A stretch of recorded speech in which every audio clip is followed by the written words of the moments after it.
Welcome back to Stone Family Homestead. My name is Tanya and I'll be showing you 4 easy dinner ideas that we had this week. I hope that you enjoy, and if you do, please remember to like and subscribe. Tonight for dinner we're going to have orange chicken with rice and veggies. Here's everything I'm going to use to make the orange chicken. I'm going to dice up a couple of the chicken breasts and then I'll bring you back once we start assembling. Now that I got my chicken diced up, I'm going to take a 1/4 cup of cornstarch, put it in a Ziploc bag, and then I'm going to shake the chicken up with it to get it all coated.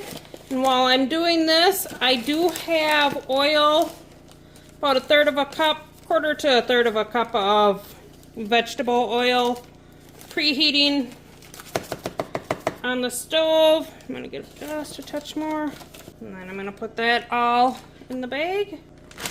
And then you just shake it and make sure all the chicken's good and coated. This will give it a crispy edge and not overly thick crust. Should look about like that. Now I'm going to slowly start putting it in the oil once I make sure it's up to temperature.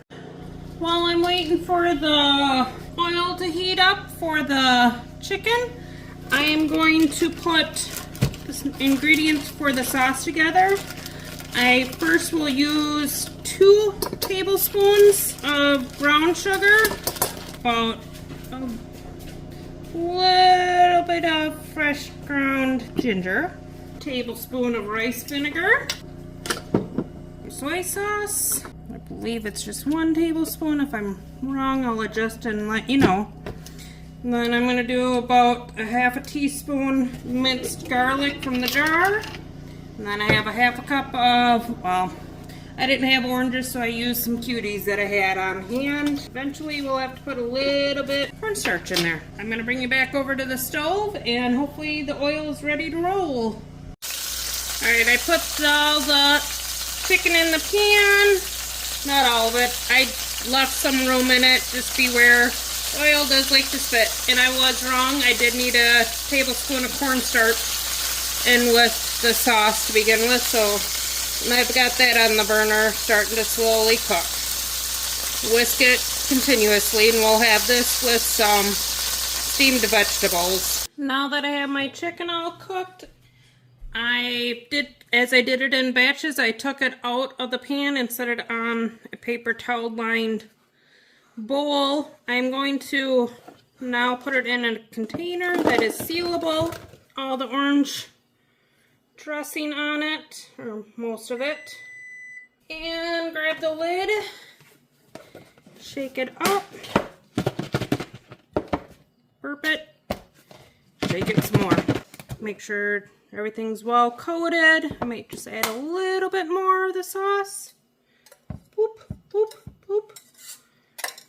And then there's a little bit of extra sauce if anybody would like.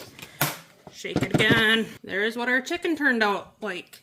We will be serving it with rice, broccoli, and cheese ragoon. I'll show you what our plate looks like once we have it all dished up.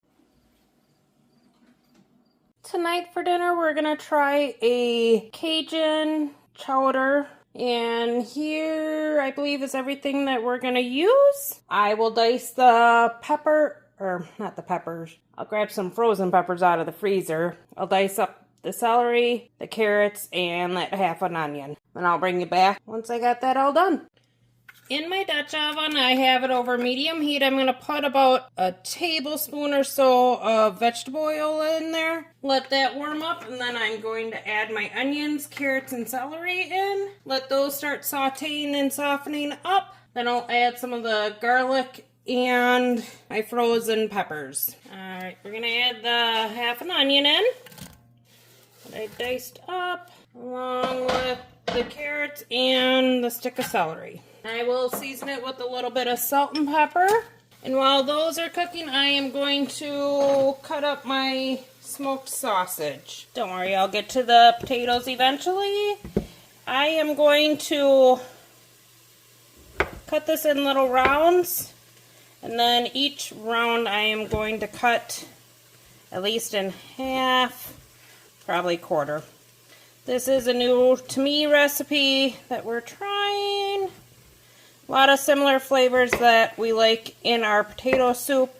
This is just going to be more of a Cajun style. And then once the vegetables are done softening in the background that you can hear, I will put these in. While these are browning up, I will peel and dice my potatoes into bite size, rinse them off, and then we'll get the soup all put together. Now that the vegetables have started softening up, I'm just going to add about a handful of diced frozen peppers that I had.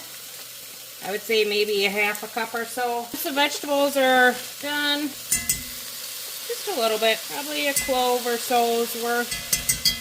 As I was saying though, once these vegetables are softened up some, we will take them out for a little bit to brown up the smoked sausage. And this is smelling good. I realize peppers aren't a normal in a soup, but part of the Cajun mirepoix. I'll finish letting this cook for a few more minutes and then I'll get the sausage in. Now that I got most of the vegetables out of there, I am going to add the diced sausage in and let that start browning. Whoop!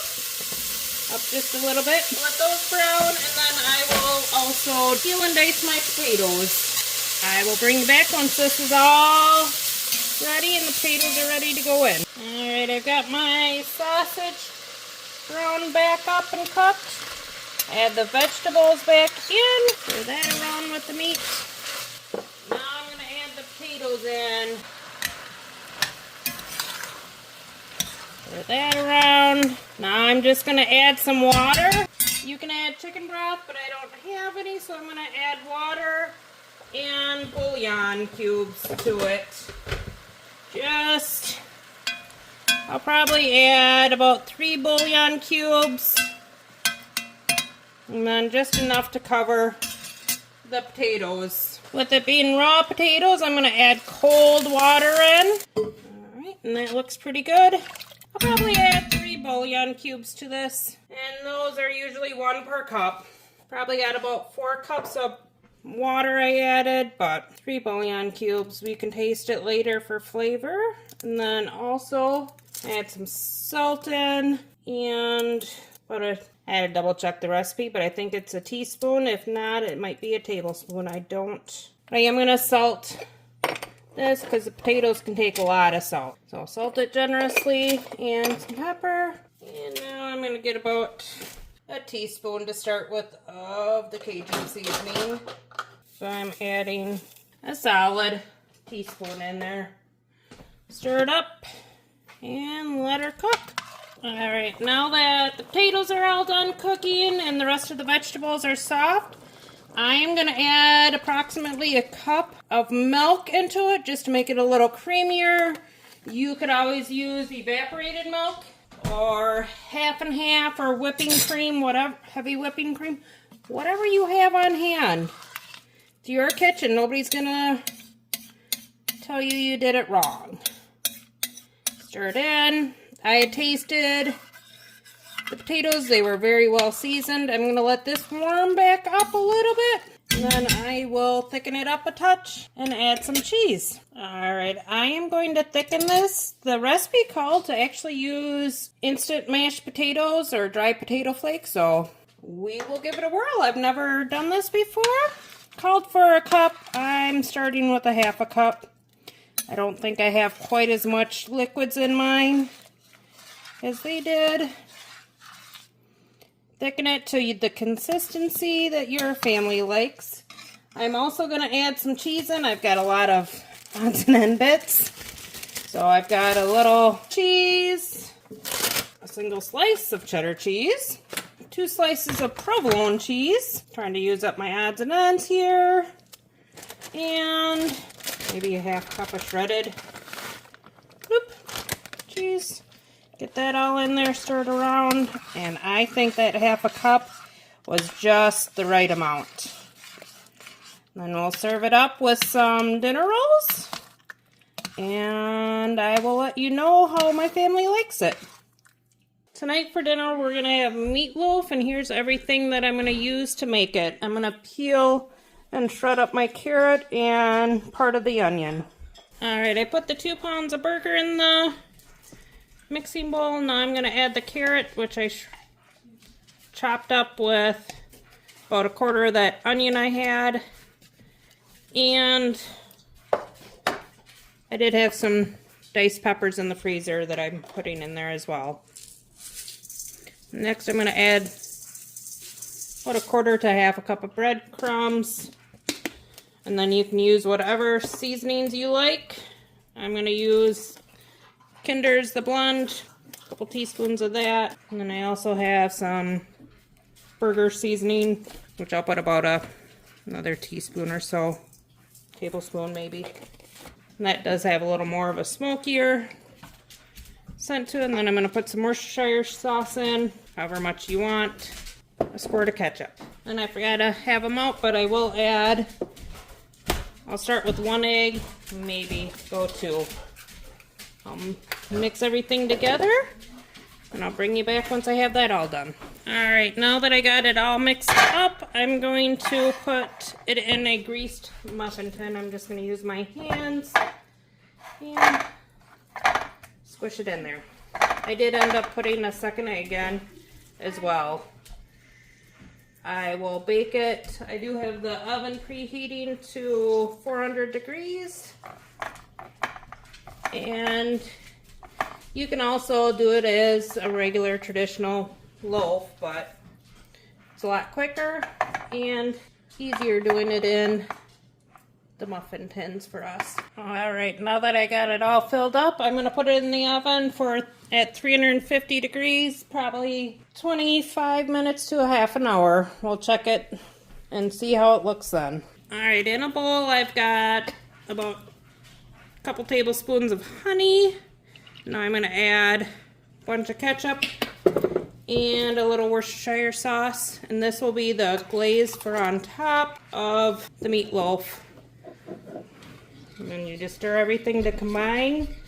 And if you want it a little sweeter, put a little more honey in. If you want it less, put less honey in. Or you can add more ketchup to it as well.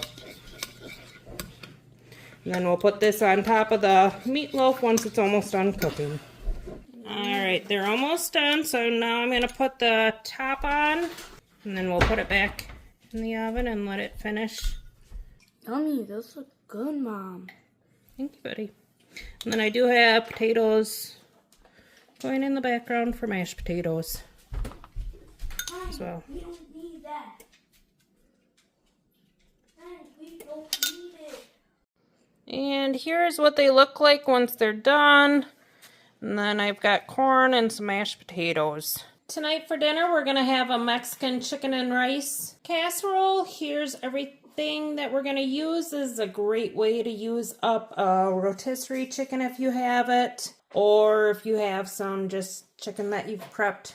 I'm going to dice up the onion and get that started in my skillet along with the pepper and garlic. And then I'll bring you over there once I got that ready. In my skillet I have about a tablespoon of oil preheating up. And then I'm going to put my half a diced onion in. And let that saute along with about a half a bell pepper. Maybe a little more, a little less. Mine is frozen, so I diced it up when it came out of the garden. Then we'll saute that up, and then once the vegetables are just about done, we will add the garlic in. Alright, now that my veggies are sauteed, I added a spoonful of garlic. I'm just going to quick stir around before I add a can of diced tomatoes in. You can use Rotel. I just didn't have any, so I'm using diced tomatoes and some Southwest corn that has some peppers in it. Or if I would have had, I would have added green chilies in there. I didn't have a small can of that either. Now that I got that kind of stirred around, add my taco seasoning in. Just using a packet of it. That stirred around so all the flavors get mixed. I just got a quick rinse. Finish rinsing my black beans off. Alright, now that I got the beans rinsed, we're going to add those in along with the chicken I'll add in. Let's shred it up. So you'll add about 3 cups of shredded chicken in there. Get that mixed around. And then I'm going to add about a cup of sour cream in. Kind of make it a little creamier. Let's get this stuff all mixed up first. Alright, now I'm just going to add, I'm finishing up this container of sour cream. And then I do have another one that I'll add in. But you want about a cup. And I'll stir that in to combine. Add a little more sour cream in. There we go. Now I'm going to stir that up. Alright, that's what it looks like once you get the sour cream all stirred in. Then I'm going to add in 2 cups of instant rice. I'll stir that around. So if you didn't want to put it in the oven, you didn't have to. You would just have to cover it once you add the chicken broth in and get it boiling. Then once the rice is done cooking, then obviously it would be done. And here's 2 cups of chicken broth going in. I want to make sure it's all mixed in so the rice rehydrates. It won't take that long. As long as all the rice is in. And then I've got some shredded cheese we'll top with. I am going to put mine in the oven. And alright, I am going to cover it with a piece of aluminum foil before I put it in the oven. Just so it stays covered while it bakes. And then I'll uncover it for the last few minutes to let it brown up the top. And here's what it looks like once it's all done baking in the oven. We did have it in there for about 20 minutes.